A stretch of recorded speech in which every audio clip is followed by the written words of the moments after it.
ప్రకాశం జిల్లా రైతులకు ఏడాదిన్నర నుంచి కోలుకోలేని దెబ్బలు తగులుతూనే ఉన్నాయని ప్రకాశం జిల్లా కనిగిరి వైఎస్ఆర్సీపీ ఇన్ఛార్జ్ దద్దాల నారాయణ యాదవ్ అన్నారు. తుఫాను ధాటికి కనిగిరి నియోజకవర్గంలో దెబ్బతిన్న పంటలను ఆయన పరిశీలించారు.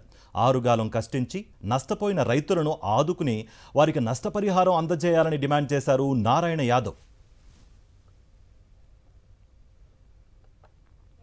ఈ సంవత్సరం కానీ ఇన్సూరెన్స్ కానీ ఇవ్వలేదు కాబట్టి ఈ సజ్జ పంట, కంది, మిగిలిన అంతర పంటలు ఏవైతే నష్టపోయినారో రైతులకి మేము వైఎస్ఆర్ కాంగ్రెస్ పార్టీ జగన్మోహన్ రెడ్డి గారి ఆదేశాల మేరకు మేమందరం వచ్చి ఇక్కడ రైతులను పరామర్శించడం జరిగింది.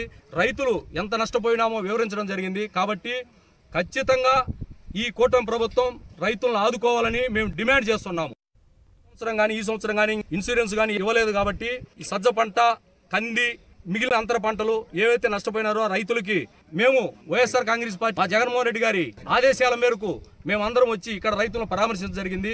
రైతులు ఎంత నష్టపోయినామో వివరించడం జరిగింది. కాబట్టి ఖచ్చితంగా ఈ కూటమి ప్రభుత్వం రైతులను ఆదుకోవాలని మేము డిమాండ్ చేస్తున్నాము.